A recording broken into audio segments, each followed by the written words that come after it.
भगवान इस सृष्टि के पालनहार हैं। वहीं से संसार की शुरुआत है, वही मध्य है और वही अंत है। मनुष्य सब कुछ पाना चाहता है पर सब कुछ उसे नहीं मिल सकता। आपको जो नहीं मिला उसके लिए पश्चाताप मत करो, और जो आपसे खो गया, आपसे अलग हो गया, उसके लिए कभी निराश मत हो। हम जानते हैं कि तुम इस समय किस परेशानी से गुजर रहे हो, इसलिए आज हम तुम्हें दर्शन देने आए हैं। आज का हमारा यह संदेश तुम्हारे लिए बहुत महत्वपूर्ण है। इस संदेश में तुम्हें वे सारी बातें पता चलेंगी जिसे सुनकर तुम्हारे जीवन में उजाला होगा, और आज हमारे आशीर्वाद से तुम्हारे जीवन में चमत्कार भी होंगे। हमने तुम्हें इस संदेश के लिए चुना है क्योंकि तुम बहुत बुद्धिमान हो। तुम्हारे पास अनंत शक्ति है जो हमने तुम्हें दी है, जिसका प्रयोग करके तुम अपने जीवन की परेशानियों को हल कर सकते हो। हम जानते हैं कि इस कलयुग की दुनिया में पैसा कमाना ज़रूरी है, लेकिन अपने परिवार को अपना समय देना भी तुम्हारे लिए आवश्यक है। परिवार के साथ छोटी छोटी खुशियाँ बांटना भी तुम्हारा असली कर्तव्य है। यदि तुम अपने परिवार को समय नहीं दोगे, पूरा समय अपने कार्यों में लगे रहोगे, तो एक पल ऐसा भी आएगा कि तुम खुद अपने परिवार से दूर होते चले जाओगे और तुम्हें उन बातों का एहसास भी नहीं होगा। तुम अपने परिवार की छोटी छोटी खुशियों में शामिल ना होकर बहुत बड़ी गलती कर रहे हो।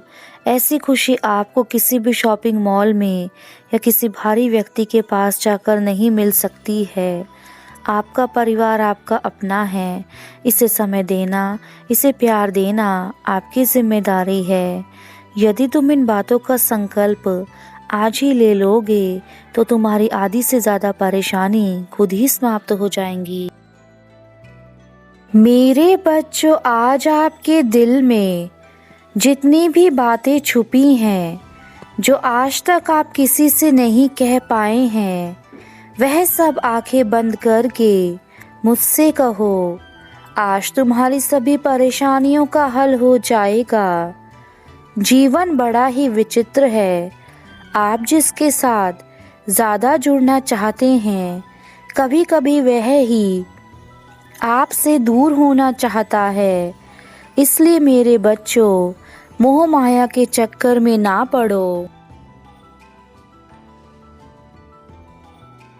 क्योंकि अगर आप मोह माया के चक्कर में पड़ गए तो आपको मैंने जो इस धरती पर अच्छे कर्म करने के लिए भेजा है, आप वह नहीं कर पाएंगे।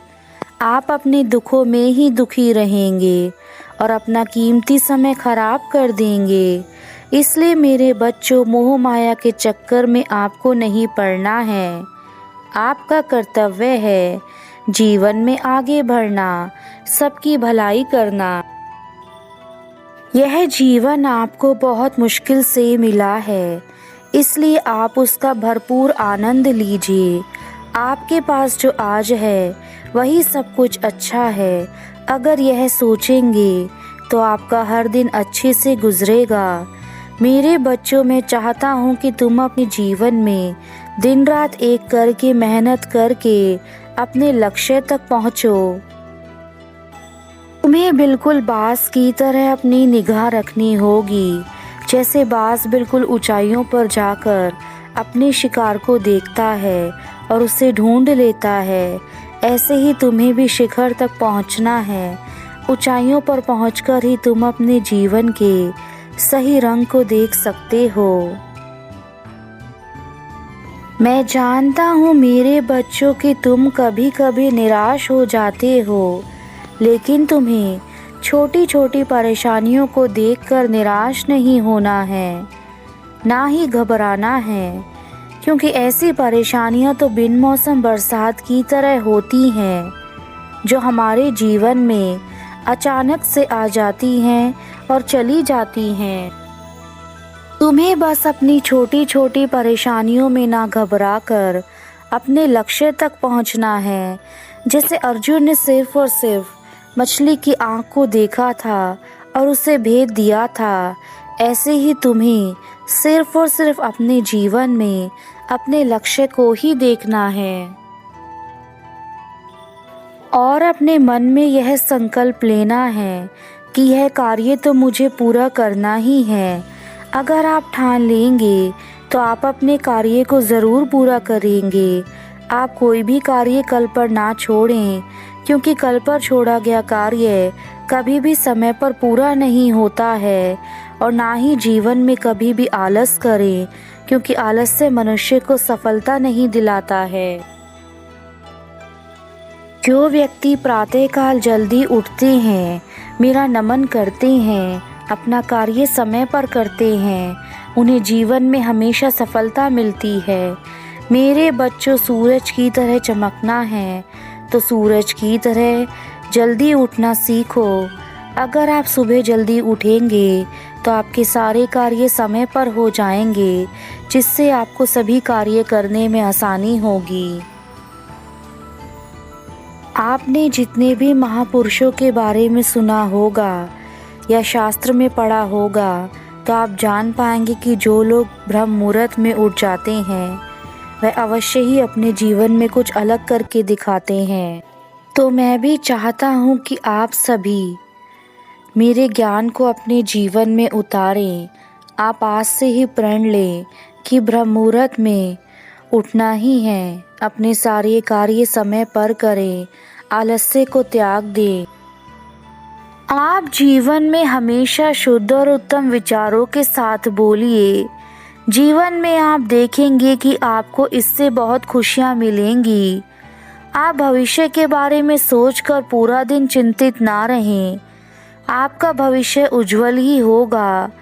आप जीवन में अच्छे मित्र चुनें, क्योंकि आप अपने मित्रों के साथ ज़्यादा समय बिताते हैं और अपने परिवार के साथ भी, इसलिए उनका अच्छा होना ज़रूरी है।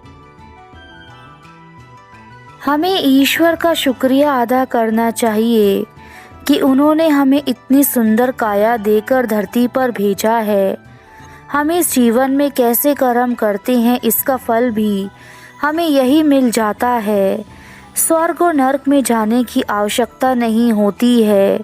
जिसने जैसे कर्म किए होते हैं उसको वह सब धरती पर ही भुगत कर जाने होते हैं। इसलिए आप जो भी कार्य करते हैं उन्हें सोच समझ कर कीजिए।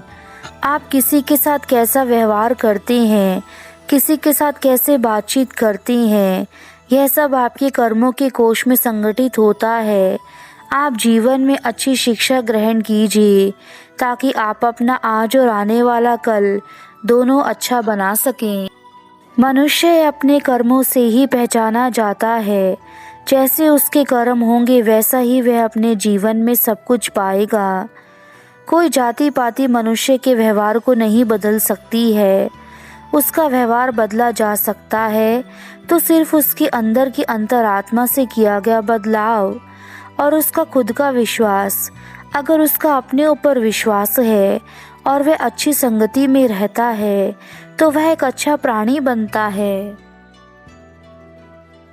कभी भी हमें ईर्ष्या नहीं करनी चाहिए, क्योंकि अगर कोई व्यक्ति आपसे ईर्ष्या करता है और आप भी अगर उससे ईर्ष्या करेंगे तो यह कभी समाप्त नहीं हो सकती है। आपको प्रेम करके ही उस ईर्ष्या को समाप्त करना होगा। मेरे बच्चों, आप जीवन में हमेशा सत्य बोलो, सत्य का मार्ग अपनाओ, लेकिन याद रखना सत्य का मार्ग दुर्गम ज़रूर है लेकिन असंभव नहीं है।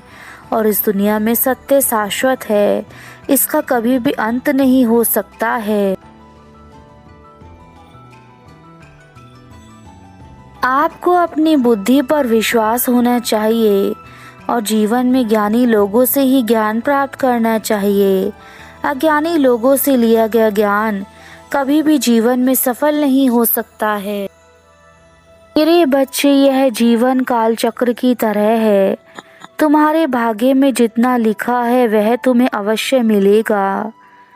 कोई भी उसे छीन नहीं सकता है। इसलिए अपने कार्य करते समय यह मत सोचो कि उसका फल तुम्हें आज ही मिले या नहीं मिलेगा। बस तुम अपने कार्य को पूरी श्रद्धा और निष्ठा के साथ, पूरे आत्मविश्वास के साथ करते जाओ।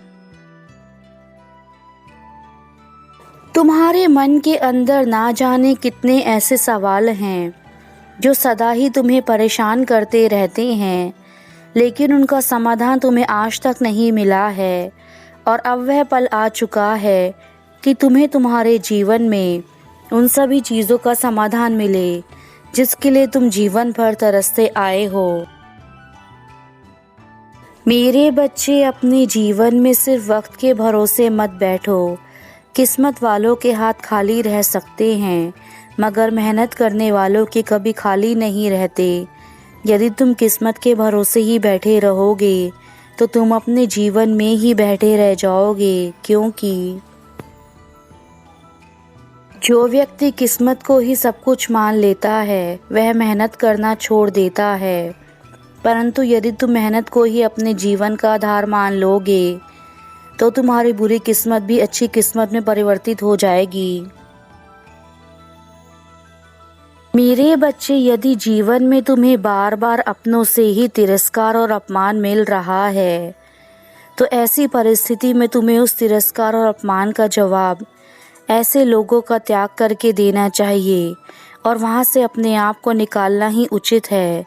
वक्त आने पर उन्हें तुम्हारी कीमत खुद पता चल जाएगी। दुनिया में कोई भरोसे के लायक नहीं है।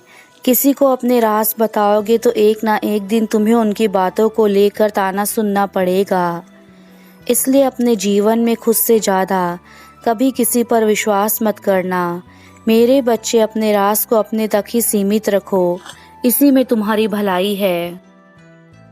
हमारे द्वारा बताई गई सभी बातों पर एक बार अमल करके देखो, तुम्हारा जीवन दुख से सुख में परिवर्तित हो जाएगा और तुम्हें अपने ऊपर गर्व महसूस होगा कि तुम उस हर परिस्थिति से बाहर आ चुके हो जहाँ तुम फंसे थे। हमारे आशीर्वाद से तुम्हें इस संसार के सभी सुख प्राप्त होंगे। तुम इस संसार में वह हर चीज़ प्राप्त कर सकोगे जो तुम्हारी इच्छाएं हैं तथा जिनसे तुम्हें खुशियाँ मिलती हैं। यही सत्य है, क्योंकि दूसरों को परिवर्तित करना हमारे बस में नहीं है। हर इंसान अलग अलग प्रकार से स्वयं के लिए सोचता है तथा कार्य करता है, पर मेरे बच्चे, तुम केवल अपने आप को परिवर्तित कर सकते हो। यही एक स्वतंत्रता है तुम्हारे पास। मेरे बच्चे, अब वह समय आ चुका है जब तुम्हारे जीवन की परीक्षाओं को समाप्त किया जाए और तुम्हारे जीवन में आज मैं तुम्हें कुछ ऐसा बताने वाला हूँ जो तुम्हारे लिए सबसे महत्वपूर्ण है। अगले 10 दिनों के अंदर तुम्हारे पूरे जीवन में मेरे आशीर्वाद से बहुत बड़ा परिवर्तन होने वाला है। तुम्हारे घर में वह सारी खुशियाँ आने वाली हैं जिनका इंतज़ार तुम्हें वर्षों से था। जब तुम हमसे कुछ मांगते हो तो हम तुम्हें वह सब प्रदान कर देते हैं, परंतु तुम सोचते हो कि यदि मैं तुम्हें वह सब प्रदान कर देता हूँ जो तुम पाना चाहते हो तो तुम्हें वह क्यों नहीं मिल पाता। मेरे बच्चे, इसका सबसे बड़ा कारण यह है कि तुम हमसे मांग तो लेते हो लेकिन वह कार्य नहीं कर पाते। जिससे तुम्हें वह चीज़ें मिल सके जो तुम हमसे मांगते हो। यदि तुम हमसे भोजन मांगते हो और हम तुम्हें भोजन प्रदान कर देते हैं, तब भी तुम्हें उस भोजन को खाने के लिए अपने हाथों का उपयोग करना होगा। जब तक तुम अपने हाथों का उपयोग नहीं करोगे तब तक तुम भोजन भी नहीं कर सकते। मेरे बच्चे, अब मैं अपने धाम वापस जा रहा हूँ। मेरे द्वारा बताई गई सभी बातों को अपने जीवन में अपनाना, और मैं तुम्हें हर संदेश में यही बात कहता हूँ कि तुम्हें सारी परेशानियों को भूलकर केवल अपने प्रभु को याद करना है ताकि तुम्हें किसी प्रकार का कोई दुख ना मिले। तुम्हारा कल्याण हो मेरे बच्चे, सदा खुश रहना मेरा आशीर्वाद है तुम्हें।